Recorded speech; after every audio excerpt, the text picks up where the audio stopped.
জেলা উত্তর ছাত্রদলের নবগঠিত কমিটিতে মোহাম্মদ তমিজউদ্দিনকে সভাপতিত্ব ও মাহফুজ ইকবালকে সাধারণ সম্পাদক এবং সিনিয়র সহসভাপতিত্ব ইসমাইল হোসেন সুমন, সিনিয়র যুগ্ম সাধারণ সম্পাদক রাকিব খন্দকার, যুগ্ম সাধারণ সম্পাদক মোহাম্মদ সুজন শিকদার ও সাংগঠনিক সম্পাদক মঞ্জুরুল হক সৌরভকে নির্বাচিত করায় দেশনেত্রী বেগম খালেদা জিয়া ও বিএনপি ভারপ্রাপ্ত চেয়ারম্যান জনাব তারেক রহমানকে আন্তরিক অভিনন্দন ও শুভেচ্ছা।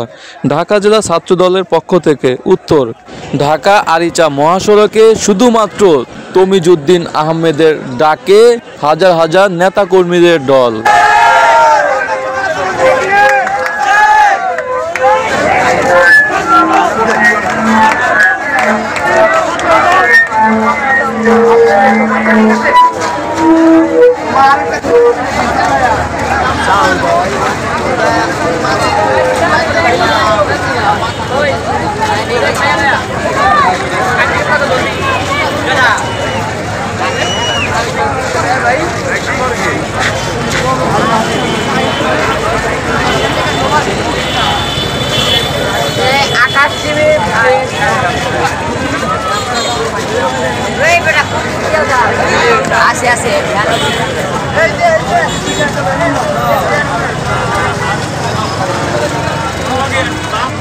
নতুন নতুন খবর ও বিনোদন পেতে আমাদের ইউটিউব চ্যানেলটি সাবস্ক্রাইব করে রাখুন।